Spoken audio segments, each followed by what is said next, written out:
ونستعينه ونستغفره ونؤمن به ونتوكل عليه ونعوذ بالله من شرور أنفسنا ومن سيئات أعمالنا من يهده الله فلا مضل له ومن يضلل فلا هادي له وأشهد أن لا إله إلا الله وحده لا شريك له وأشهد أن محمدا عبده ورسوله أما بعد فإن خير الحديث كتاب الله وخير الهدي هدي محمد صلى الله عليه وسلم وشر الأمور محدثاتها وكل محدثة بدعة وكل بدعة ضلالة وكل ضلالة في النار.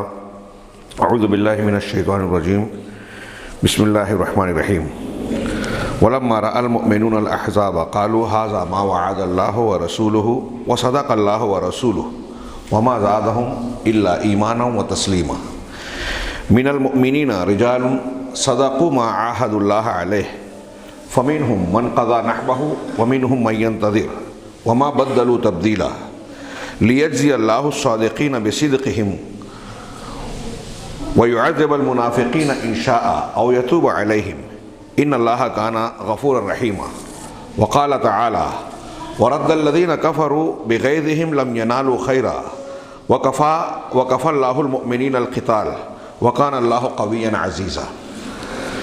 محترم حاضرین، غزوہ احزاب کا تذکرہ جاری تھا جسے اللہ تبارک و تعالیٰ نے سورۃ الاحزاب میں متعدد آیات میں ذکر کر کے مومنین، منافقین، یہود ان کے کردار کو بیان کیا ہے.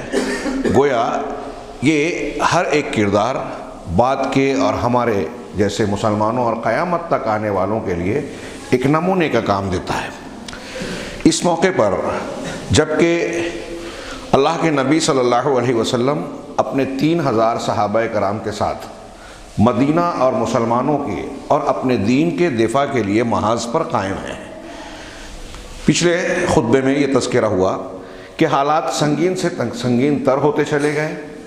سامنے سے خندق کے اس پار 10,000 کا لشکر موجود ہے مسلح انداز میں، جو مدینہ پر ٹوٹ کر اس کی اینٹ سے اینٹ بجا دینے کے لیے پوری طرح بےتاب، بے قرار اور تیار تھا.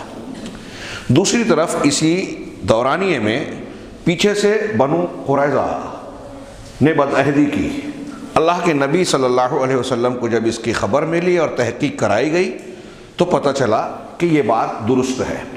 اور اسی ضمن میں ایک یہودی کو قتل کرنے کا واقعہ حضرت صفیہ رضی اللہ تعالی عنہ کے ہاتھوں پیش آیا، جس کا تذکرہ ہو چکا.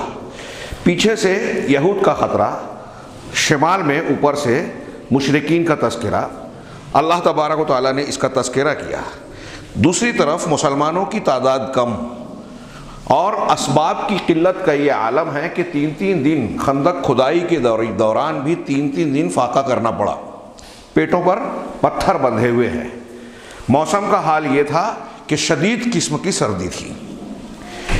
ایسے سارے حالات کے پیش نظر ایسا بھی نہیں تھا کہ چلو خندق ہے، مشرکین اس پار نہیں آ پا رہے ہیں تو مسلمانوں کے لیے راحت ہے. نہیں، بلکہ مشرکین خندق کے اس پار سے ہر لحظہ اس کوشش میں اور طاق میں ہوتے تھے کہ کہیں سے ہم کو یہ پار کر کے مسلمانوں تک پہنچنے اور ان پر حملہ کرنے کا موقع ملے. اس کا تذکرہ بھی ہوا کہ کچھ لوگ اس میں کامیاب بھی ہوئے، لیکن حضرت علی رضی اللہ تعالیٰ عنہ کے دستے کا مقابلہ ہوا، سامنا ہوا. عمرو بن عبد ود کو حضرت علی نے قتل کیا. یہ بڑا شہزور، بہت طاقتور اور ماہر جنگ باز کہلاتا تھا. حضرت علی نے اس کو قتل کیا.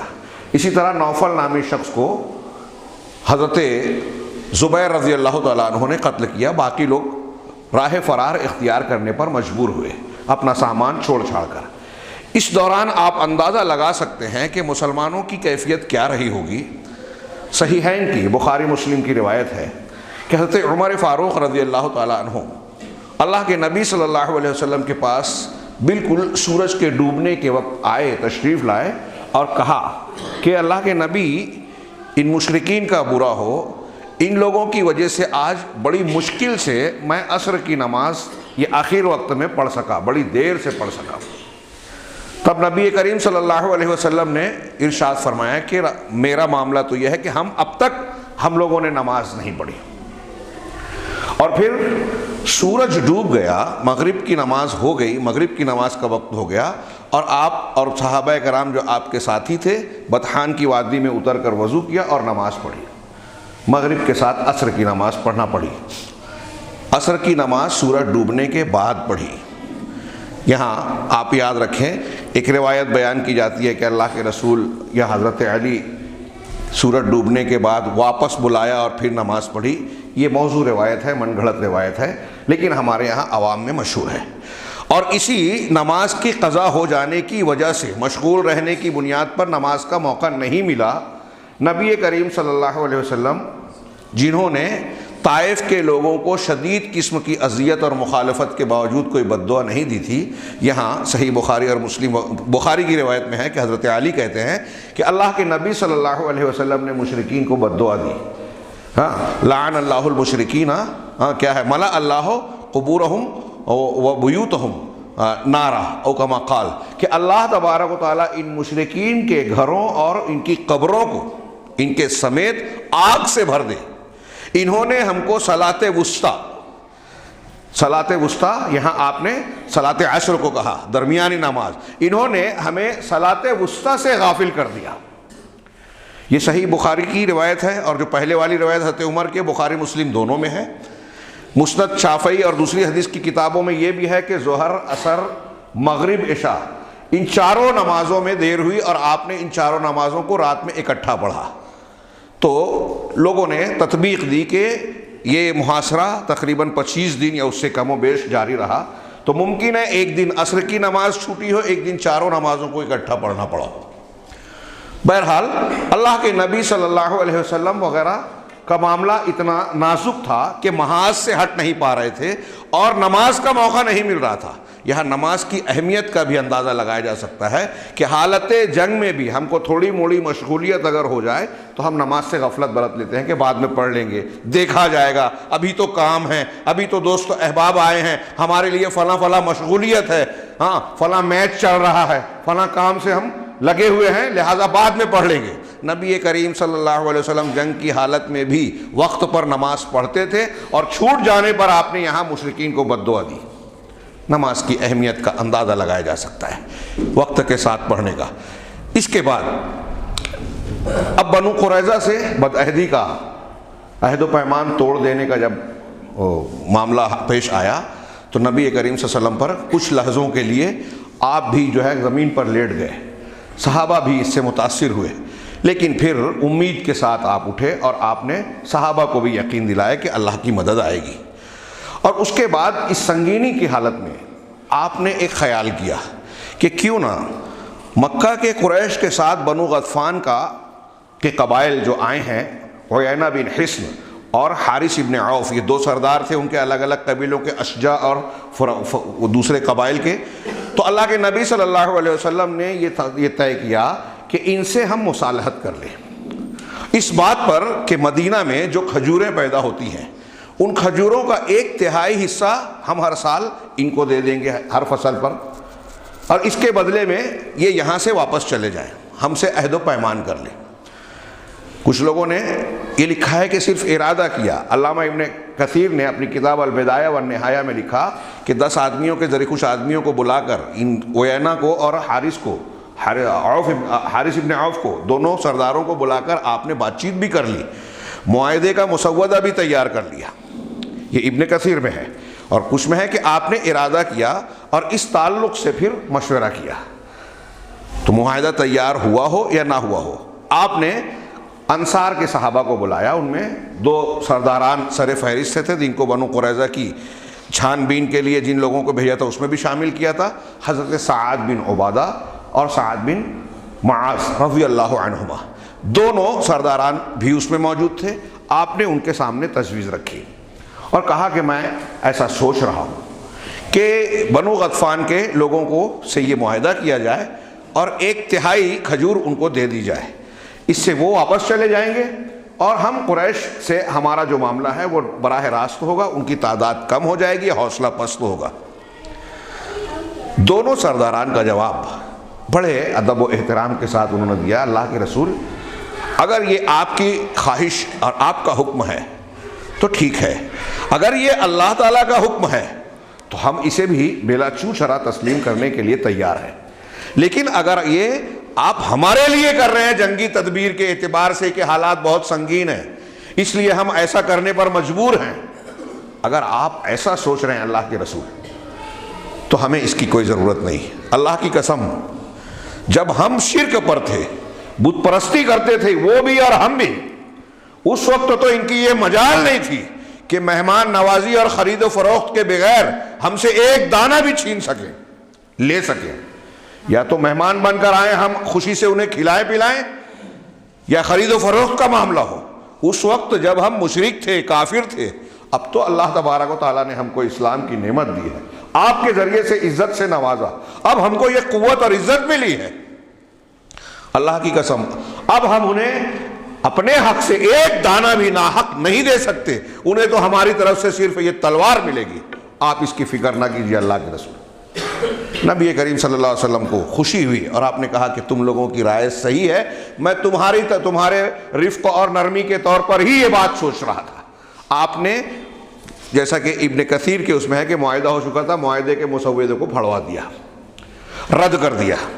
یہاں سبق دیکھیے کہ اللہ کے نبی صلی اللہ علیہ وسلم خندق کے تعلق سے بھی مشورہ قبول کر رہے تھے سلمان فارسی کا، یہاں صحابہ سے ایک مشورہ کر رہے ہیں، اور جن لوگوں سے تعلق ہے ان سے بطور خاص کر رہے ہیں، اور یہاں آپ کی جو رائے ہے آپ اپنی رائے کو واپس لے رہے ہیں۔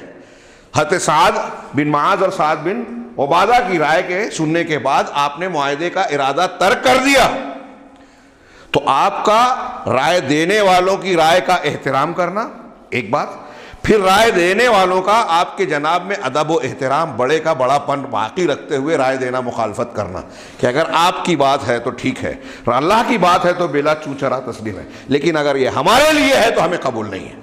اگر آپ تدبیر کے طور پر کر رہے ہیں، انداز دیکھیے، ادب اور اصول اور لحاظ کا کتنا زبردست مظاہرہ ہے، یہ صحابہ کرام کا سے سیکھنے والی بات ہے۔ ہمارے ہاں اس کی آج بڑی قلت اور کمی پائی جاتی ہے۔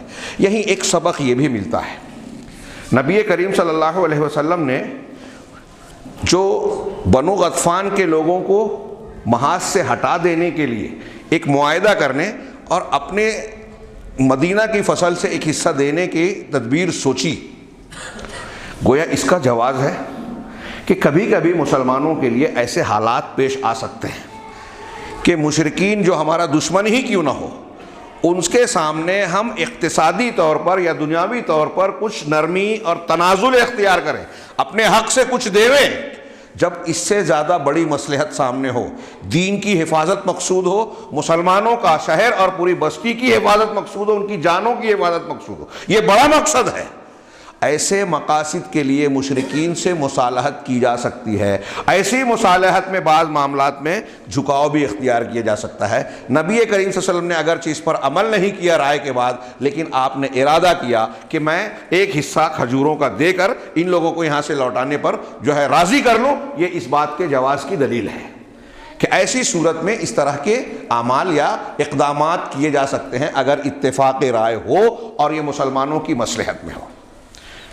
پھر مزید اللہ تبارک و تعالیٰ کی مدد کا ایک معاملہ آگے بڑھتا ہے۔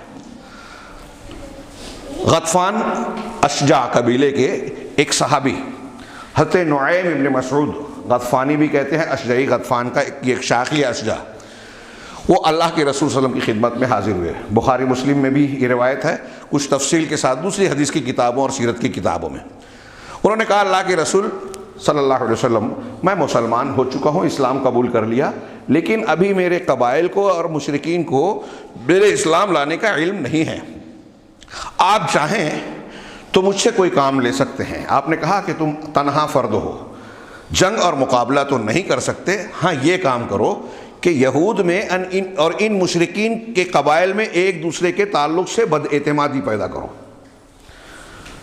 دیکھیں اس کی بھی بڑی اہمیت ہے، اور غزوہ احزاب خونریز جنگ والا اور مقابلے والا محاذ نہیں تھا، یہ اعصاب کی، ذہنیت اور نفسیاتی جنگ کا ماحول تھا، کا محاذ تھا۔ یہاں میں نے جیسا کہ اس سے پہلے بیان کیا، مسلمانوں میں 5 یا 6 لوگ شہید ہوئے اور کفار کی طرف سے 10، لیکن محاذ بہت بڑا تھا. قریش جنگ اگرچہ نہیں ہوئی، مسلسل خوف اور خطرہ تھا. اللہ تبارک و تعالیٰ نے جو نقشہ کھینچا، یہاں اس سے پہلے جو ہم نے آیتیں پڑھی تھی کہ اذ جاءتکم جنود کیا ہے، اذ جاءکم من فوقکم ومن اسفل منکم، جب یہ لشکر تمہارے اوپر سے اور تمہارے نیچے سے بھی آئے. وَإِذْ زَاغَتِ الْأَبْصَارُ، اور جب نگاہیں ٹیڑھی ہو گئی، ہاں آنکھیں پتھرا گئی. وَبَلَغَتِ الْقُلُوبُ الْحَنَاجِرَ، اور دل جو ہے وہ گلے کو پہنچ گئے، کلیجے منہ کو پہنچ گئے. وَتَظُنُّونَ بِاللَّهِ الظُّنُونَ، اور تم اللہ کے تعلق سے طرح طرح کے گمان میں مبتلا ہو گئے. مدد آئے گی کہ نہیں آئے گی، کیا حال ہوگا. ہاں یہ اچھے لوگ کہہ رہے ہیں ہنالک ابتلی المؤمنون وزلزلوا زلزالا شدیدا، یہاں مسلمانوں کی آزمائش ہوئی اور بری طرح سے جھنجھوڑ دیے گئے. زلزلوا، زلزلے میں مبتلا ہو گئے یعنی جھنجھوڑ دیے گئے پوری طرح. یہ کیسے حالات تھے؟ ان حالات میں یہ بات اگرچہ مقابلہ نہیں ہوا، میں یہ عرض کر رہا ہوں، ہاں دونوں طرف سے جانی نقصان کم ہوا، لیکن محاذ بڑے خوفناک اور خطرناک تھا. کئی چیزیں مسلمانوں کی طرف سے جو ہے وہ کمزوری کی تھی، موسم کی شدت، اسباب کی قلت، تعداد کی کمی، ہاں اور دشمن کی بھرپور تعداد، دونوں طرف سے خطرہ. خیر، تو اللہ کے نبی صلی اللہ علیہ وسلم نے حضرت نعیم ابن مسعود سے یہ کہا کہ تم ان کے درمیان پھوٹ ڈالنے کی کوشش کرو اگر ایسا کر سکتے ہو. کہا میں یہ کر سکتا ہوں. میں نے اشارہ کیا تھا، آج مسلمان اپنے آپ کو کمزور کہتے ہیں. اللہ کے رسول صلی اللہ علیہ وسلم اور صحابہ کرام اس وقت اتنے کمزور نہیں تھے، جتنے اس سے بھی زیادہ کمزور تھے جتنے ہم آپ کو بولتے ہیں. کتنی مسلمانوں کی حکومتیں ہیں، کیا کچھ تدبیر کر سکتے ہیں مسلمان. ہاں جدید دور کی کیسی خندقیں کھود سکتے ہیں اپنے دفاع کے لیے، اقدام کر سکتے ہیں. اور پھر یہ کام جو غیر مسلمین ایک منصوبے کے ساتھ مسلمانوں کو لڑانے، توڑنے، پھوٹ ڈالنے کے لیے کرتے ہیں، اور ہم کر رہے ہیں. مسلمان یہ کام نہیں کر سکتے جیسے نعیم ابن مسعود نے کیا تھا، بڑی آسانی سے کر سکتے ہیں. مسلمانوں میں جو اختلافات ہیں یقیناً ہیں، بڑے افسوسناک ہیں. تو کیا آپ کو نہیں معلوم کہ غیر مسلموں میں اس سے زیادہ سنگین اور شدید قسم کے اختلافات ہیں. یہ مسلمانوں کی دشمنی بتا کر ان آپس میں اتحاد قائم کرنے کی کوشش کرتے ہیں. ورنہ ہمارے ملک میں برہمن نے کبھی تاریخ میں نچلی ذات کو قبول نہیں کیا. سفید اور سیاہ کا جھگڑا ابھی ٹرمپ کے زمانے میں بھی ہوا، اور یہ کوئی اس کی جڑیں بڑی مضبوط ہیں. ملک کے جھگڑے ان کے یہاں بھی ہیں، پڑوسیوں کے ہندوستان پاکستان کی طرح. ایسے بہت سارے جھگڑے ہیں، لیکن وہ اپنی مصلحتوں کی بنیاد پر، یا جب آتا ہے اسلام اور مسلمانوں کے خلاف تو پوپ پال یہاں تک اعلان کرتے ہیں کہ عیسائیوں نے یہودیوں کا گناہ قتل مسیح کا معاف کر دیا. بتائیے، ان کے عقیدے کے مطابق حضرت عیسیٰ علیہ السلام کو یہود نے قتل کیا، سولی پر چڑھایا. ان کے عقیدے کے مطابق، جن کو وہ اللہ کا بیٹا مانتے ہیں، نعوذ باللہ، اس کو معاف کر رہے ہیں اپنے مشترکہ مقصد اور مسلمانوں کو نپٹانے کے لیے. اور مسلمان دوسروں کی بات چھوڑیے، شرک اور بدعت پہ تو آج ہمارے ہاں لوگوں کی پیشانی پہ بل نہیں آتا. اگر ان کے انا مقصد اقتدار پر کچھ خطرہ محسوس ہو تو دین کا تقاضا، جماعت کے فائدے کنارے، ہماری انا کو تسکین پہنچانے والے ہر کام کو ہم کر گزریں گے. یہ ایک حقیقت ہے اور افسوسناک حقیقت ہے جس نے مسلمانوں کی ہوا اکھاڑ کر رکھی ہے. قرآن حدیث کے ان سارے اسباب کو پیچھے چھوڑ رکھا ہے. حضرت نعیم ابن مسعود رضی اللہ تعالیٰ عنہ وہاں سے نکل کر سیدھا بنو قریظہ کے سرداروں کے پاس گئے، کعب ابن اسد اور قرظی کے پاس. کہا، ان سے ملاقات کی اور کہا کہ تم میرے دوستی، محبت اور جذبہ خیر خواہی سے اچھی طرح واقف ہو. پرانا تعلق تھا حضرت نعیم کا، یہ بھی ایک سردار تھے. ان کا ہاں، ہم آپ کو جانتے ہیں، پہچانتے ہیں، آپ کے تعلقات سے واقف ہیں. کہا میں کچھ بات کرنا چاہتا ہوں، غور کرو. سوچو کہ یہ جو قریش کے لوگ آئے ہیں، بنو غطفان کے لوگ آئے ہیں، یہ تو یہاں رہتے نہیں ہیں. آپ کے یہاں قلعہ، گھر ہے، گھر بار ہے، بال بچے ہیں، کاروبار ہے. مسلمانوں کے ساتھ آپ کو رہنا ہے. یہ جو آئے ہیں قریش غطفان، ان کا نہ یہاں گھر بار ہے، نہ کاروبار ہے، نہ ان کی کھیتی اور زمین باغ ہے. یہ لڑیں، ان کا جنگ کا فیصلہ چاہے جو ہو، یہ تو اپنے لوگوں کو لے کر واپس چلے جائیں گے، لیکن تم کو محمد صلی اللہ علیہ وسلم اور ان کے رفقا کے ساتھ ساتھ تمہیں رہنا ہے۔ تھوڑی دیر کے لیے سوچو کہ جب یہ واپس چلے جائیں گے، جنگ کا نتیجہ کچھ بھی ہو اور محمد صلی اللہ علیہ وسلم اپنی طاقت کے ساتھ اگر باقی رہ گئے تو تمہارا کیا بنے گا؟ اس پر یہ بات سن کر بنو قریظہ کے یہودی چونکے اور خوف میں مبتلا ہوئے۔ عہد توڑ چکے تھے، لیکن اس کے باوجود پوچھے کہ اب ہم کیا کریں، ہم سے تو یہ غلطی ہو چکی ہے، ہم نے عہد توڑ دیا ہے۔ اگرچہ ان لوگوں نے باقاعدہ ابھی لڑائی میں حصہ نہیں لیا، لیکن رسد اور دوسری مدد کے طور پر مشرکین کو سامان بھیج رہے تھے، اس کے پہلے تذکرہ کیا گیا۔ چنانچہ حضرت نعیم بن مسعود نے کہا کہ اچھا ٹھیک ہے، تم ایسا کرو کہ قریش اور بنو غطفان کے لوگوں سے یہ کہو کہ اگر تم چاہتے ہو کہ ہم تمہارا ساتھ دیں تو تم تو چلے جاؤ گے، لیکن آگے بھی ہمارا ساتھ دو گے، اس کی گارنٹی کے لیے اپنے کچھ آدمیوں کو بطور یرغمال ہمارے یہاں رکھ دو، ضمانت کے طور پر۔ کہا ہاں یہ اچھی تجویز ہے، ہم اس پر عمل کریں گے۔ ادھر آئے حضرت نعیم ابن مسعود رضی اللہ تعالیٰ عنہ اور پہلے قریش کے سرداروں سے، ابو سفیان وغیرہ سے ملاقات کی، ان سے بھی اسی طرح کہا کہ تم مجھے جانتے پہچانتے ہو؟ کہا ہاں۔ کہا دیکھو مجھے ایک خبر ملی ہے کہ بنو قریظہ نے اگرچہ محمد صلی اللہ علیہ وسلم سے عہد و پیمان توڑ دیا، مسلمانوں سے اپنا عہد توڑ دیا ہے، لیکن وہ پھر سے عہد باندھنا چاہتے ہیں، اس لیے کہ اب انہیں خوف محسوس ہونے لگا ہے کہ بعد میں تو انہیں انہی کے بیچ رہنا ہے، انہی کے قریب رہنا ہے۔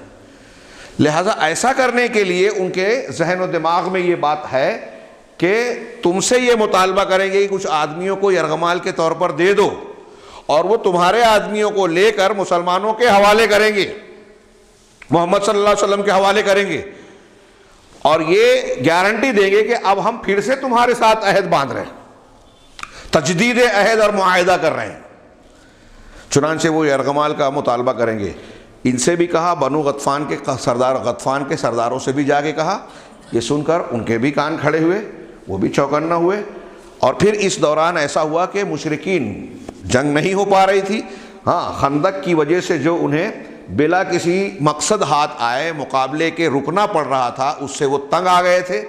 میں نے اس سے پہلے ذکر کیا کہ عرب کے لوگ اس سے ناواقف تھے۔ پہلی مرتبہ خندق کھودی گئی، جب وہاں پہنچے تو پہلی مرتبہ دیکھ کر وہ چونکے اور ایک قسم کی جھلاہٹ کا شکار تھے کہ ہم نہ لڑ پا رہے ہیں نہ واپس جا رہے ہیں، اور یہاں ٹھہرنے کی تیاری کے اعتبار سے بھی نہیں آئے، بے چینی کا شکار تھے۔ اور جب کافی دن گزر گیا اور ان کے ہاتھ کچھ نہیں لگ رہا تھا، ہاں تو انہوں نے ایک دن طے کیا، جب یہ خبر آ بھی چکی تھی یرغمال والی حضرت نعیم کے ذریعے سے، تو انہوں نے آپس میں طے کیا کہ ہم چاروں طرف سے ہر قبیلے کے لوگ مل کر مسلمانوں پر یلغار کر دیتے ہیں تاکہ معاملہ ختم ہو اور ہم اس طرح بیکار جو پڑے ہوئے ہیں پریشانی کے ساتھ، اس سے چھٹکارا ملے۔ چنانچہ انہوں نے پیغام بھیجا بنو قریظہ کو کہ پیچھے سے تم حملہ کرو، سامنے سے ہم کرتے ہیں۔ بنو قریظہ نے کہا کہ آج جمعہ اور سنیچر کے بیچ کی رات ہے، اور تم جانتے ہو کہ سنیچر کے دن ہمارا ہفتے کا مقدس دن ہے، اس دن ہم لڑائی نہیں کرتے۔ ہم سے پہلے کے لوگوں نے جنہوں نے بھی اللہ کے حکم اور شریعت کی مخالفت کرتے ہوئے سنیچر کی حرمت کو پامال کیا، اللہ تعالیٰ نے ان پر عذاب بھیجا، لہٰذا ہم اس دن جنگ نہیں کر سکتے۔ پہلی بات تو یہ۔ دوسری بات یہ کہ تمہاری طرف سے گارنٹی ضمانت کے طور پر ہم چاہتے ہیں کہ کچھ لوگوں کو بطور یرغمال بھیج دو، تاکہ آئندہ کے لیے یہ بات ہمارے لیے سیفٹی، آج کی زبان میں سیفٹی کا باعث ہے۔ جب یہ پیغام کفار و مشرکین کے قبیلے کو ملا تو انہوں نے کہا کہ نعیم ابن مسعود صحیح کہہ رہے تھے، واقعی ان کی بات درست تھی اور انہوں نے ہم کو اس سے آگاہ کیا تھا۔ تب انہوں نے پیغام بھیجا کہ ہم کوئی آدمی آپ کو بطور یرغمال نہیں دیں گے، آپ کو ہمارا ساتھ دینا ہوگا۔ یہ سن کر بنو قریظہ اس پر راضی نہیں ہوئے۔ اب جب یہ حملے کی کوشش کر رہے ہیں اور پوری طریقے سے تیاری کی، تب اللہ تبارک و تعالیٰ کی طرف سے مدد آتی ہے، وہی جو اللہ تعالیٰ نے اس واقعے کے بیان کے آغاز ہی میں بطور نعمت کا ذکر کیا، یا ایھا الذین آمنوا اذکروا نعمت اللہ علیکم، اے ایمان والو اللہ کی، اپنے اوپر اللہ کی نعمت اور اس کے احسان کو یاد کرو۔ اذ جاءتکم جنود، جب تمہارے پاس لشکر کے لشکر حملہ آور ہوئے، فارسلنا علیہم ریحا، تو ہم نے ان پر تیز تند آندھی بھیج دی، تیز طوفانی ہوا بھیج دی، وجنودا لم تروہا، اور ایسے لشکروں کو جنہیں تم نے دیکھا نہیں، یعنی فرشتوں کو جو ان کے دلوں میں رعب ڈال رہے تھے، ان کے اندر بھگدڑ پھیلا رہے تھے. لم تروہا ان اللہ وکان اللہ بما تعملون بصیرا، اور اللہ تمہارے اعمال سے اچھی طرح باخبر ہے. یہ تیز تند آندھی آئی، اتنی شدید ہوا آئی، پروائی صبا جس کو حدیث میں کہا گیا. اللہ کے رسول کہتے ہیں مجھے صبا کے ذریعے سے میری مدد کی گئی دشمنوں کے خلاف. یہی صبا آئی اور اس نے تیزی سے، اتنی تیز تھی کہ ان کے خیمے اکھڑ گئے، جانور منتشر ہو گئے، ہانڈیاں الٹ گئیں، ان کا کوئی سامان سلامت نہیں رہا. زمین میں گڑی ہوئی کھنڈیاں اڑ کر جو ہے نکل کر اڑ گئیں، سارے سامان تتر بتر ہو گئے. بہت سارے مشرکین کو وہاں سے ہٹنا پڑا. شدید قسم کی سردی، اور یہ آندھی بھی انتہائی جو ہے جاڑے کے ساتھ، سردی کے ساتھ، جس سے ان کے پیر اکھڑ گئے. اللہ تبارک و تعالیٰ نے کہا کہ ہم نے ایسے تیز و تند ہوا بھیجی جس سے ان کی جو ہے ہوا اکھڑ گئی اور یہ اپنی جگہ سے واپس ہونے پر بالآخر مجبور ہوئے. تیز آندھی مسلمانوں کی طرف بھی تھی لیکن مسلمان محفوظ رہے. اور چونکہ مشرکین میدان میں اپنے خیمہ زن تھے، ان کے جانور تھے، رسد کھانے پینے کے سامان تھے، ساری چیزیں تتر بتر ہو گئی، منتشر ہو گئی. پہلے ہی سے اتنا زیادہ ایک نفسیاتی طور سے دیکھیے کہ جنگ کے لیے آئے ہیں، قیام کے لیے، پڑاؤ کے لیے تیار نہیں ہیں. اب لمبی مدت گزر رہی ہے تو پہلے ہی سے حوصلہ ہمت کم ہو گیا، جذبہ کم ہو گیا لڑنے کا. پھر اس کے بعد جو واقعات پیش آ رہے ہیں ایک دوسرے سے، یہ حضرت نعیم ابن مسعود رضی اللہ تعالیٰ عنہ کی جو کاروائی تھی، یہ کوئی معمولی کاروائی نہیں تھی. ایک دوسرے پر جب اعتماد جو ہے ٹوٹا تو اس سے بھی دل بیٹھ جاتا ہے، حوصلہ پست ہوتا ہے. یہ نفسیاتی جنگ کی، اعصابی جنگ کی بہت اہم کڑی ہے. چنانچہ اعتماد کا بھی ٹوٹنا، یہود کے تعلق سے جو ہے بدگمانی کا شکار ہونا، یہود کا مشرکین کے تعلق سے، پھر مسلمانوں کی طرف سے بھی جو ہے مسلسل تیروں کا آنا، رکاوٹیں ڈالنا. جہاں انہوں نے خندق پاٹنے کی کوشش کی وہاں ناکامیاب رہے. یہ ساری چیزیں، اور آخر میں اللہ تبارک و تعالیٰ کی یہ مدد. مسلمانوں کو اللہ تعالیٰ نے مدد دی اور ان کو کافروں کو لوٹنا پڑا، جس کا تذکرہ سورہ احزاب کی اس آیت میں اللہ نے کیا. وَرَدَّ اللَّهُ الَّذِينَ كَفَرُوا بِغَيْظِهِمْ لَمْ يَنَالُوا خَيْرًا. کیا تعبیر ہے. اللہ نے فرمایا کہ اللہ نے مشرکین کو، جن لوگوں نے کفر کیا، کافروں کو، ان کے غصے کے ساتھ، غصے میں بھرے ہوئے ان کو واپس لوٹا دیا. لم ینالوا خیرن، انہیں کوئی بھلائی ہاتھ نہیں آئی. کیا ہاتھ آیا؟ وقت کا ضیاع، پیسے کا خرچ، صلاحیتوں کا اسراف. کوئی بھلائی نہیں ملی. ہاں، وَكَفَى اللَّهُ الْمُؤْمِنِينَ الْقِتَالَ، اور اللہ مومنوں کے لیے بطور قتال میں کافی ہو گیا. یعنی لڑائی کے لیے اکیلا اللہ تبارک و تعالیٰ ہی مسلمانوں کی طرف سے کافروں کے لیے کافی ہو گیا. ان کو جنگ لڑنے کی نوبت ہی نہیں آئی. سارا معاملہ اللہ تبارک و تعالیٰ نے انتظام ایسا کیا کہ مشرکین کو خائب و خاسر لوٹنا پڑا نقصان اٹھاتے ہوئے. وَكَانَ اللَّهُ قَوِيًّا عَزِيزًا، اللہ بڑا قوی، طاقتور، عزیز اور غالب ہے. غور کرنے کی بات ہے. یہاں سبق ہے آج ہمارے لیے، بلکہ ہر کسی کے لیے. اگر اللہ تبارک و تعالیٰ سے سچی، یہاں جو دروس ہیں غزوہ احزاب کے ان آیتوں میں، ہاں منافقین کے کردار پر کئی آیتوں میں اللہ تعالیٰ نے روشنی ڈالی. ہم ایک دو آیت اس سے پہلے پڑھ سکے ہیں. اس میں جو مسلمانوں کا کردار ہے اس کو سامنے رکھیے کہ اللہ تعالیٰ کی مدد کیسے آتی ہے، فتح کیسی ملتی ہے. مسلمانوں کو ظاہری اسباب سے کوئی تعلق نہیں ہے. اعلیٰ قسم کی بلڈنگیں، آفیسز یہ بنائی جائیں تبھی جماعت کا کام چلے گا، یہ بھی ضروری نہیں ہے. یہ میں نہیں، موفق سالم صاحب کا جملہ ہے، مجھے یاد آ گیا، فقہ السیرہ میں انہوں نے لکھا. کیوں؟ وہاں جو چیزیں تھیں کہ مسلمانوں نے جناب محمد رسول اللہ صلی اللہ علیہ وسلم کی قیادت، انہی تناظر میں آپ کے بارے میں اللہ نے یہ کہا لَقَدْ كَانَ لَكُمْ فِي رَسُولِ اللَّهِ أُسْوَةٌ حَسَنَةٌ، پچھلے ہفتے گزرا کہ تمہارے لیے اللہ کے رسول کی ذات میں بہترین نمونہ ہے. کیسا نمونہ ہے؟ کیسی قیادت تھی آپ کی؟ آپ کی قیادت علامتی صرف نعرے اور بیان بازی والی نہیں تھی، بلکہ آپ خندق میں شریک ہیں، خندق کی کھدائی میں. لولا اللہ ما اهتدینا، ہاں، وما صلینا، وما کیا ہے، ولا تصدقنا ولا صلینا، اللہ نہ ہوتا تو ہم ہدایت یاب نہ ہوتے. یہ اشعار پڑھ رہے ہیں. نہ ہم صدقہ دیتے، نہ نماز پڑھتے. اللہ کے رسول شعر پڑھ رہے ہیں، اللہم لا خیر الا عیش لا عیش الا عیش الآخرہ، اے اللہ زندگی تو بس آخرت کی زندگی ہے، لہذا فاغفر للمہاجرین والانصار فاغفر للمہاجرۃ والانصار، اور لہذا تو مہاجرین اور انصار کو بخش دے۔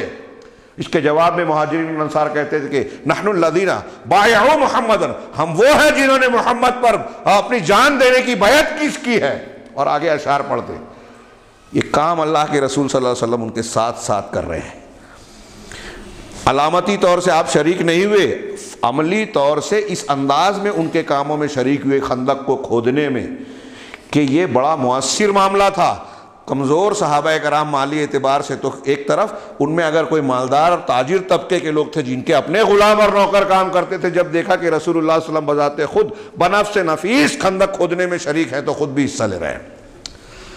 اور پھر ایسا بھی نہیں، آپ نے اپنے لیے کوئی اختصاص خصوصی معاملہ بھی نہیں بنا رکھا تھا، کھانے پینے کا کوئی الگ برنامج نبی کے لیے الگ ہو دوسروں کے لیے الگ، ایسا نہیں۔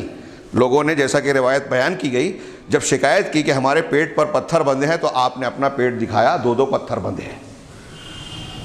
نبی کریم صلی اللہ علیہ وسلم بھوک کو برداشت کرنے میں بھی صحابہ سے زیادہ اونچے، اور عملاً کر کے دکھایا، کام کرنے میں بھی زیادہ طاقتور، عملاً کر کے دکھایا کہ جو چٹان صحابہ سے نہیں ٹوٹ رہی ہے، اللہ کے رسول سے آ کے شکایت کی، آپ نے کدال لیا، کہا کہ میں توڑتا ہوں۔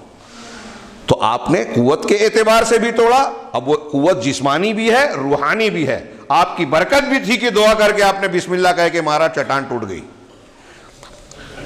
تو پتہ یہ چلا نبی کریم صلی اللہ علیہ وسلم کی ذات اسوہ ہے۔ یہاں قیادت کے اعتبار سے بھی ہم کو نمونہ نظر آتا ہے، عمل کے اعتبار سے بھی نمونہ نظر آتا ہے۔ اور مسلمانوں، ہمارے اور آپ کے لیے یہ سبق ہے کہ اللہ کی مدد مشقتوں کو جھیلنے کے بعد ملتی ہے۔ ایسے ہی نہیں 3 دن فاقہ کیا، اس کے بعد اللہ تبارک و تعالیٰ کی مدد کیسے کیسے انداز میں آ رہی ہے۔ اس پورے خندق کے کھودنے اور غزوہ احزاب کے پورے واقعات میں اللہ کے مدد، نبی کریم صلی اللہ علیہ وسلم کی نبوت کی نشانیاں جگہ جگہ نظر آتی ہیں۔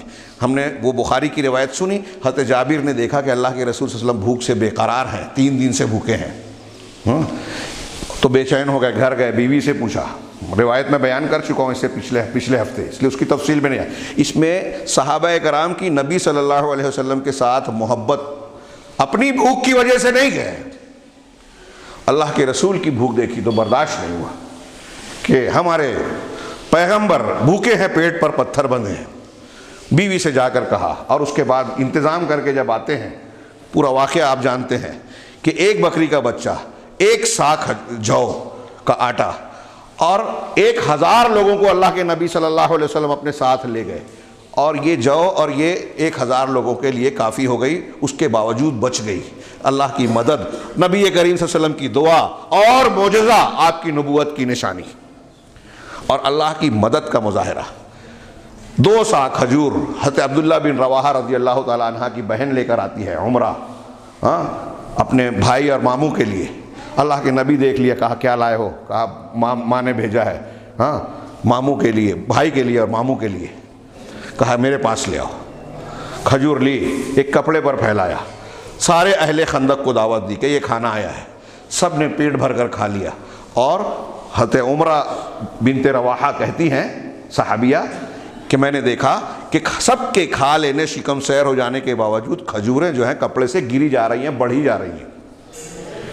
یہ اللہ کے نبی صلی اللہ علیہ وسلم کی نبوتوں کا اظہار ہو رہا ہے۔ پھر مشورے کا، اس میں ایک سبق یہ ہے کہ اس وقت تک، بعض دروس کا میں تذکرہ کر پا رہا ہوں، ساری باتیں نہیں آ پائے گی۔ ایک سبق یہ ہے کہ خندق کا کھودنا اہل عرب کے لیے نئی بات تھی، اس سے پہلے معلوم نہیں تھا، لیکن حضرت سلمان فارسی رضی اللہ تعالیٰ عنہ نے مشورہ دیا تو اللہ کے رسول صلی اللہ علیہ وسلم اور صحابہ کرام نے اسے قبول کیا۔ اس سے یہ پتہ چلا کہ اگر کوئی فائدے کی دنیاوی چیز ہمیں مسلمانوں کی ترقی اور مسلمانوں کے فائدے کی نظر آتی ہے، مفید چیز نظر آتی ہے، تو اسے اختیار کرنا چاہیے۔ ہر وقت نئے سے نیا جو حربہ ہو سکتا ہے ترقی کے لیے، بچاؤ کے لیے، مسلمانوں کی اجتماعی ترقی اور فائدے کے لیے کوئی چیز نظر آتی ہے تو اس کی جستجو اور کوشش کرتے رہنا چاہیے۔ یہ دنیاوی اعتبار سے ہے، دنیاوی امور میں ترقی اور تحقیق کی جائے، یہ اسلام کی تعلیم، اللہ کے رسول صلی اللہ علیہ وسلم کی تعلیم ہے۔ دین کے معاملے میں نئی نئی چیز نہیں چلے گی.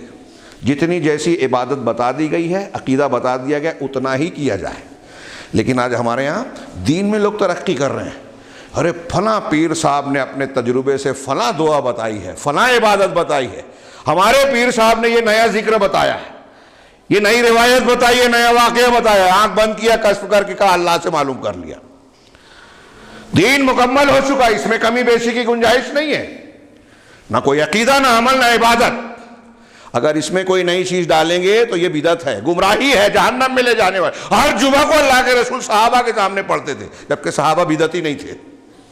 کتنا اہم سبق ہے. لیکن دین میں لوگ نئے تہوار، نئی چیزیں، نئے اعمال، نئی رسوم، نئے عقائد لوگوں نے گڑھتے لیے اور لوگ قبول کرتے جا رہے ہیں. اور دنیا میں جہاں ترقی کا حکم تھا، یہ مثالیں موجود ہیں. اس وقت کے لیے خندق نئی چیز تھی. آج وہ خندقیں اور قلعے بیکار ہو گئے ہیں بظاہر، لیکن اللہ کے رسول صلی اللہ علیہ وسلم نے اس کو قبول کیا. اس سے پتہ چلا مشورہ کرنا چاہیے. نمبر ایک، نئی سے نئی چیز اختیار کر. اور مسلمانوں کے اجتماعی ڈھانچے میں ایسی تنظیم اور ایسا انتظام ہونا چاہیے کہ ایک جماعت اس کام کے لیے مخصوص ہو. خاص طور سے اگر حکومت ہے تو ایسے لوگوں کو، پڑھے لکھے لوگوں کو، جو نئی نئی چیزیں ایجاد کریں، نئی تحقیقات کریں، مسلمانوں اور ان کی طاقت کو بڑھانے کی نئی نئی کوششیں کریں. ایسے مراکز تیار کیے جائیں، ان کے لیے ساری سہولیات فراہم کی جائیں، ان کو اس کام کے لیے مقرر اور مخصوص کیا جائے. یہ ہم کو خندق کے واقعے میں سبق ملتا ہے. پھر مشورہ کرنا. مشورے میں دو حیثیت، ایک تو عمومی مشورہ، پھر وہ خصوصی طور سے غطفان کے قبیلے کو جو 1/3 کھجور دے کر اللہ کے رسول، جو میں نے شروع میں بیان کیا، اس میں کتنی اہمیت کی حامل بات ہے. اور پھر سب سے اہم بات، جب جنگ ہو رہی تھی محاذ پر، آخری بات میں عرض کر رہا ہوں، صحابہ کرام یہ دعا کر رہے ہیں. صحابہ کرام دعا کرتے تھے، اللہم استر عوراتنا وآمن روعاتنا.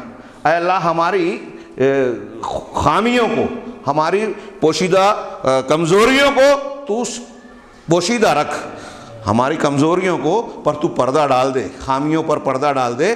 وآمن روعاتنا، ہمارے خوف کو امن میں بدل دے، ہم کو خوف اور دہشت کی چیزوں سے محفوظ رکھ. یہ اللہ سے صحابہ دعا کر رہے ہیں. اللہ کے نبی صلی اللہ علیہ وسلم دعا کر رہے ہیں. صحیح روایتوں میں ہے، اللہم منزل الکتاب سریع الحساب اہزم الاحزاب اللہم احزمہم وزلزلہم.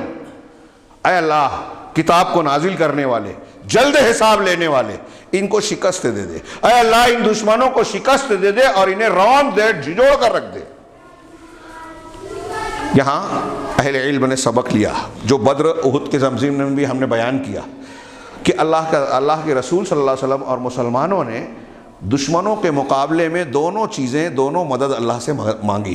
ایک استعانت قلبیہ جس کو کہتے ہیں، دل سے استعانت، اللہ پر ایمان اور توکل، بھروسے کے ساتھ شریعت کی پابندی کرتے ہوئے اللہ سے دعا کرنا، یہ استعانت قلبی ہے.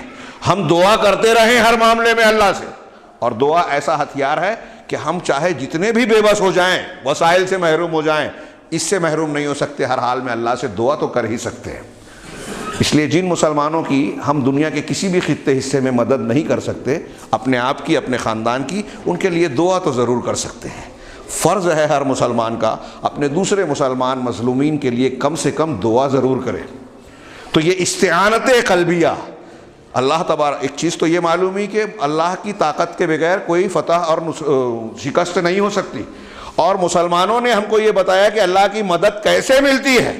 تو ایک تو استعانت قلبیہ، اور دوسری استعانت یعنی مدد لینا. جو تدبیر کے اسباب ہیں، اللہ تبارک و تعالیٰ نے جو دنیا کے اسباب مقرر کیے ہیں، جیسے اگر آپ کو کھانا ہے تو کمائی کے لیے دوڑ دھوپ کرنا پڑے گی، دھندا کاروبار مزدوری جو بھی کرنا ہے یہ کرنا پڑے گا، یہ اسباب کو اختیار کرنا ہے. تو مسلمانوں نے اس جنگ میں اسباب کے سارے اصولوں کو اختیار کیا، بلکہ ایک نئی چیز، خندق کو کھودا. خندق کو کھودا، ایک سبب اختیار کیا نا. ہمیں بھی خندق کھودنی ہے. دشمن حملہ کرے گا، ہماری مخالفت کرے گا، منصوبہ بنائے گا، عمل کرے گا، یہ ہو رہا ہے، لیکن ہم غافل ہیں. ہمیں اپنا دفاع کرنے کے لیے خندق کھودنی چاہیے، اللہ سے تعلق جوڑنا چاہیے، ایک طرف دعا کرتے رہنا چاہیے، دوسری طرف تدبیر کرنا چاہیے، جماعت کے ساتھ مل کر، قوت کے ساتھ، اجتماعی طور پر. یہ بھی معلوم ہوا کہ اللہ کی مدد یا معاملات فیصلے جو ہوتے ہیں اجتماعی فیصلے انفرادی رائے کی بنیاد پر نہیں ہوتے. نبی کریم صلی اللہ علیہ وسلم نبی ہیں. اگر آپ چاہتے تو ایک فیصلہ کر دیتے, سارے صحابہ مانتے, لیکن آپ قدم قدم پر مشورہ کر رہے ہیں. یہ تعلیم ہے امت کو کہ اجتماعی امور میں ہم جو ہے مشورہ کریں, اور مشورے میں جو مناقشہ ہوتا ہے, بات چیت ہوتی ہے, اس کے ذریعے سے اجتماعی مختلف پہلو سامنے آتے ہیں. ان پہلوؤں کے پیش نظر جو جانب اور جو پہلو زیادہ بہتر ہے اس کو اختیار کیا جائے, افضل راستے کو اختیار کیا جائے, افضل کہتے ہوئے مفضول طریقے کو اختیار نہ کیا جائے. پھر آخر میں سب سے بنیادی بات کہ فتح و شکست ہو, مدد ہو, حقیقت میں اللہ کے ہاتھ میں ہے. لہٰذا ایک مسلمان کا ہر حال میں تعلق دین سے ہونا چاہیے. ہم دنیا لاکھ بنا لیں, کما لیں, بنا لیں, ہاں اگر حرام طریقے سے دنیا بنائی ہے, جیسا کہ آج ہم دیکھ رہے ہیں کہ ہر میدان کے لوگ جس کو جہاں موقع مل رہا ہے حرام خوری کر رہا ہے. ہاں کوئی دین کے نام پر لوگوں کو دھوکہ دے رہا ہے, کوئی سیاست کے راستے سے حرام خوری کر رہا ہے, کوئی اپنے عام چھوٹے سے چھوٹے مقام پر ضمیر کو اور اپنی رائے کو بیچتا ہے, کوئی کاروبار میں جو ہے پک پھنی مار رہا ہے, کوئی سودی کاروبار کر رہا ہے, کوئی ڈونیشن کھا رہا ہے, کوئی رشوت لے رہا ہے. جس کو جہاں طاقت ہے وہ حرام خوری کر رہا ہے. جب ہم ایسا کر رہے ہیں تو اس کا مطلب یہ کہ دین ہمارے ساتھ نہیں ہے. ہم دنیا کو کما رہے ہیں حلال حرام کی تمیز کھو کر, اور یہ سمجھ رہے ہیں کہ ہم ترقی کریں گے. ناممکن. یہ دل و دماغ میں اچھی طرح بٹھا لیں. حضرت عمر فاروق کا وہ جملہ یاد آتا ہے بیت المقدس میں, جو جب ان کو کپڑا بدلنے کا مشورہ کہ ذرا آپ امیر المومنین نے تو اچھا کپڑا پہن لیں. کہا اللہ تعالیٰ نے ان چیزوں کی وجہ سے ہم کو مدد نہیں دی ہے. نحن قوم اعاذنا اللہ بالاسلام, ہم وہ قوم ہے جسے اللہ نے اسلام کی وجہ سے عزت بخشی ہے. وما مبتغینا العزت بغیرہ اذلنا اللہ, اور اسلام کو چھوڑ کر اس کے علاوہ کسی اور چیز سے جب بھی ہم عزت چاہیں گے اللہ ہمیں ذلیل کرے گا. اور آج ہو رہے ہیں. اسلام چھوڑ کر سارے طریقوں کو اختیار کرنے کی کوشش کی جا رہی ہے, حلال حرام کی تمیز کھو کر. ہم سمجھتے ہیں بلڈنگ بنا لیں, گھر بنا لیں, پراپرٹی بنا لیں, اور یہ بنا لیں اور وہ بنا لیں, ہمارے ساتھ جتھا ہو, جھوٹ بولیں گے, سازش کریں گے, دوسروں پر الزام لگائیں گے تو لوگ ہمیں بڑا سمجھنے لگیں گے, تاریخ میں ہمارا ریکارڈ محفوظ ہو جائے گا. آپ اپنے آپ کو جیسے بھی تسلی دے لیں, یہ اللہ کا قانون ہے. ایمان اور صالحیت کے ساتھ عزت ملتی ہے. نام تو فرعون کا بھی ہے, قرآن میں لکھا ہے, ابلیس کا بھی لکھا ہے, تو کیا وہ باعزت ہے؟ اس کے نام کے ایسے رپورٹ میں آپ بھی نام لکھوانا چاہتے ہیں, آپ بھی درج ہونا چاہتے ہیں تاریخ میں. اگر آپ اور ہم چاہتے ہیں کہ آخرت میں کامیابی ملے, دنیا میں لوگ اچھائی کے ساتھ ہمارا ذکر کریں, اللہ کی سب سے بڑھ کر مدد ملے, تو ہمیں ان واقعات میں سبق حاصل کرنا چاہیے. اللہ تبارک و تعالیٰ کے راستے میں جب کوئی قربانی دیتا ہے تو اللہ تبارک و تعالیٰ کی طرف سے اس کی مدد بھی ملتی ہے. خود اللہ تبارک و تعالیٰ نے مسلمانوں میں سے جن لوگوں نے منافقین کی کردار کا تذکرہ کیا لمبا چوڑا, میں اس کا ذکر نہ کرتے ہوئے صرف مسلمانوں کے بارے میں جو کہا اس کا ذکر کروں. اس میں آیت کا ایک آیت جو ہے پہلے گزر چکی کہ جب مومنوں نے احزاب کو, جماعتوں کو دیکھا تو کہا کہ یہ تو وہی چیز ہے جس کا اللہ نے اور اس کے رسول نے ہم سے وعدہ کیا تھا. منافقین تو کہہ رہے ہیں ارے یا اہل یثرب لا مقام لکم, اس سے پہلے گزر چکا, اب یہاں ٹھہرنے کی کوئی گنجائش نہیں ہے, اے اہل یثرب واپس چلو فرجعوا. ہاں, اور آ کے عذر کر رہے ہیں اللہ کے, ہمارے گھر خالی پڑے ہیں, گھر محفوظ ہیں, غیر محفوظ ہیں, ہم کو اجازت دیجیے, ہم گھر جانا چاہتے ہیں. قرآن میں اللہ نے کہا ان یریدون الا فرارا, کہ وہ بس بھاگنا چاہتے تھے. ہاں, اس کے برخلاف مشرکین کی طرف سے ان کو دعوت نامہ ملے تو یہ بھاگنے کا بہانہ نہیں کریں گے. اور مومنوں کا کردار یہ ہے کہ جب لشکر کو دیکھا تو کہا یہ تو وہ چیز ہے جس کا اللہ اور رسول نے وعدہ کیا تھا, اور اللہ اور رسول نے جو وعدہ کیا اس کو قبول کر کے ان کے ایمان اور تسلیم میں جو ہے اضافہ ہوا. آگے آیت میں اللہ نے فرمایا من المؤمنین رجال صدقوا ما عهد اللہ علیہ, کہ مسلمانوں میں کچھ ایسے ہیں مومنین میں جنہوں نے اس عہد و پیمان کو سچ کر دکھایا جو انہوں نے اللہ سے عہد و پیمان کیا تھا. ہاں, منہم من قضا نحبہ, ان میں سے کچھ ایسے, فمنہم من قضا نحبہ, ان میں سے کچھ ایسے ہیں جنہوں نے اپنے عہد کو پورا کر دیا. ومنہم من ینتظر, کچھ ایسے ہیں جو اب انتظار کر رہے ہیں اب بھی. یہ اس آیت کے شان نزول میں کہتے ہیں کہ غزوہ بدر جب ہوئی تو کچھ صحابہ شریک نہیں ہو پائے تھے, ان کو اس کا بڑا ملال تھا, اور وہ عہد و پیمان کرتے تھے اللہ کے رسول صلی اللہ علیہ وسلم سے آ کر اور اللہ سے کہ اے اللہ ہم اس میں شریک نہیں ہو سکے, لیکن اگلا جب بھی ایسا موقع آئے گا, مشرکین اور دشمنوں سے منڈ بھیڑ ہوگی, تو ہم پیش رہیں گے اور اپنی جان کی بازی لگائیں گے. یہ عہد و پیمان کر رکھا تھا. انہی میں سے یہ آیت کہتے ہیں، روایتیں ہیں صحیحین وغیرہ میں کہ انہی میں سے حضرت انس بن نضر رضی اللہ تعالیٰ عنہ بھی تھے، جو احد میں بدر میں شریک نہ ہونے کا بڑا قلق اور ان کو دکھ تھا، چنانچہ احد کا موقع آیا تو پیش ہوئے۔ ان کا ہی واقعہ ہے کہ جب لوگ منتشر ہو گئے، نبی کریم صلی اللہ علیہ وسلم کی وفات کی خبر، جھوٹی خبر پھیلی، تو یہ آگے بڑھے، لوگوں سے پوچھا کیوں بیٹھے ہو؟ کہا اللہ کے رسول جو ہے گزر گئے، شہید ہو گئے۔ تو کہا اگر ایسا ہے تو جس کام کے لیے آپ نے جان دی ہے آپ بھی دو، ہاں اس طرح پست ہمت ہو کے نہ بیٹھو۔ اور پھر آگے بڑھے، کہا کہاں جا رہا؟ کہا مجھے احد سے جنت کی خوشبو آ رہی ہے۔ اور پھر گئے، شہید ہوئے، اور ان کے بدن پر 80 سے زیادہ گھاؤ تھے۔ اللہ تعالیٰ کہہ رہا ہے منہم فمنہم من قضی نحبہ، ان میں سے کچھ لوگ ہیں جنہوں نے اپنا عہد پورا کر دیا، ومنہم من ینتظر، اور ان میں سے کچھ ایسے ہیں جو انتظار میں ہیں، ہاں وما بدلوا تبدیلا، انہوں نے کوئی تبدیلی نہیں کی، اپنے قول و قرار پر قائم رہے۔ یہ کیوں کیا اللہ نے؟ لیجزی اللہ الصادقین بصدقہم، ہاں کہ تاکہ اللہ سچے مسلمانوں کو، سچے لوگوں کو ان کی سچائی کا بدلہ دے، وَيُعَذِّبَ الْمُنَافِقِينَ إِن شَاءَ أَوْ يَتُوبَ عَلَيْهِمْ، اور چاہے تو اللہ کی مشیت ہو تو منافقین کو عذاب دے، اگر چاہے تو، یا پھر ان کو توبہ کی توفیق دے اور ان کو توبہ قبول کرے۔ ہم میں سے کون لوگ پکے سچے مسلمان ہیں، کون منافقین کے کردار کے ہیں؟ دوسروں کا نہیں، اپنا جائزہ ہمیں لینا چاہیے، تبھی اصلاح ہوگی۔ ہم دوسروں کا حساب کرتے ہیں، اپنا محاسبہ نہیں کرتے، جبکہ ہم اپنے آپ کے پہلے مکلف ہیں۔ دوسروں کا حساب اللہ کا کام ہے، دوسروں کی اصلاح کی کوشش اصلاح کے طریقے سے کی جاتی ہے، غیبت، چغلی، الزام تراشی اور برائیوں کو پھیلا کر نہیں، جیسا کہ ہم کرتے ہیں۔ اللہ کہہ رہا ہے کہ کیوں یہ سارے آزمائش کے اونچ نیچ کے نشیب و فراز آتے ہیں؟ تاکہ اللہ سچوں کو، سچے الگ ہو جائیں، ان کو بدلہ دے، منافقین الگ ہو جائیں جو جھوٹا دعویٰ کرتے ہیں، وہ الگ ہو جائیں، ان کو ان کا عذاب دے۔ ہاں وکان اللہ ان اللہ کانا غفور الرحیم، یقیناً اللہ تعالیٰ بڑا بخشنے والا اور رحم کرنے والا ہے۔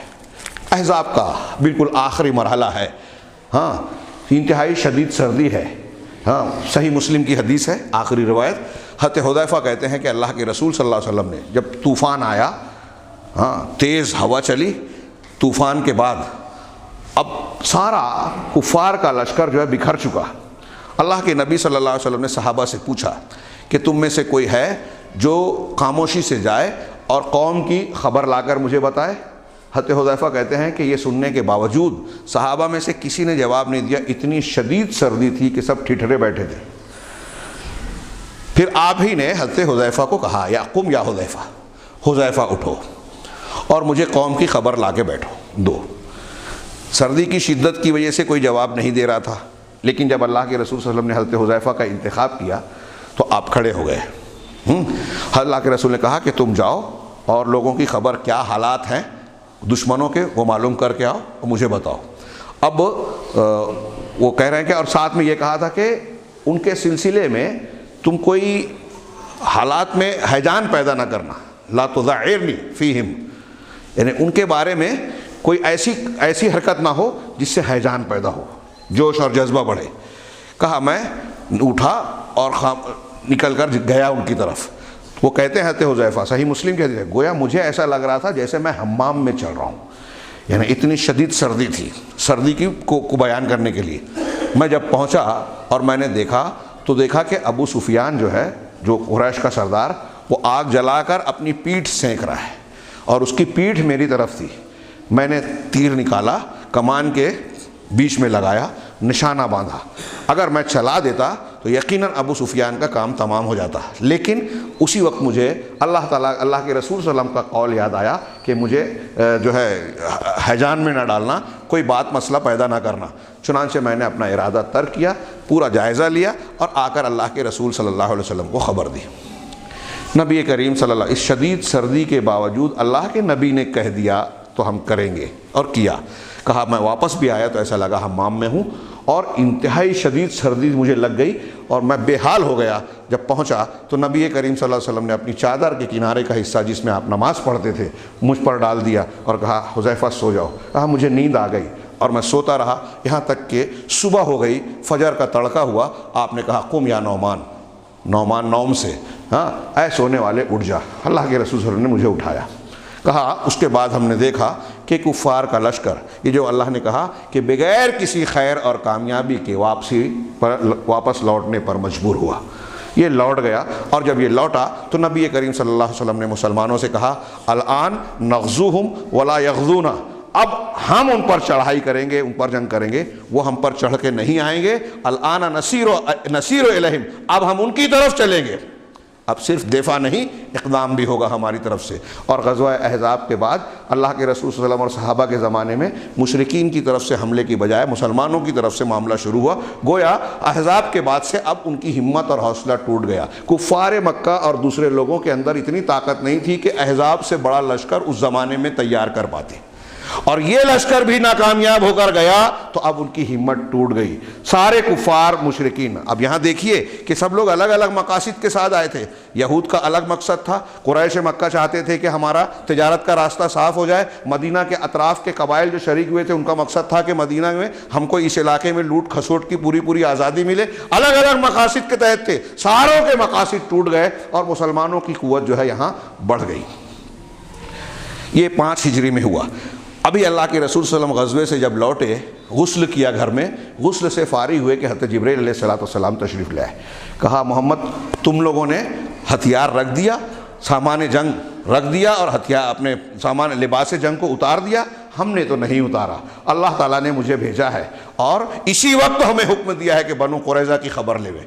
چنانچہ اللہ کے رسول صلی اللہ علیہ وسلم نے اعلان کیا اور جنگ کے شرکا کو اکٹھا کر کے بنو قریظہ جو مدینہ کے جنوب میں چند میل کے فاصلے پر جن کی گڑھئی تھی، قلعے تھے، وہاں گئے اور وہاں محاصرہ کیا۔ اللہ تعالیٰ نے قرآن میں اس کا بھی تذکرہ کیا، وہ واقعہ انشاءاللہ مناسب رہا تو آئندہ جمعہ میں اس کو پیش کیا جائے گا۔ اللہ تعالیٰ سے دعا ہے کہ وہ ہمیں دین کی صحیح سمجھ اور صحیح عمل کی توفیق عطا فرمائے اور اس کی برکت سے دنیا اور آخرت میں ہر قسم کے فتنے سے بچائے، کامیابیوں سے نوازے۔ بارک اللہ لنا ولکم فی القرآن المجید ونفعنا وإیاکم بالآیات والذکر الحکیم انہ تعالی جواد کریم ملک بر العالمین۔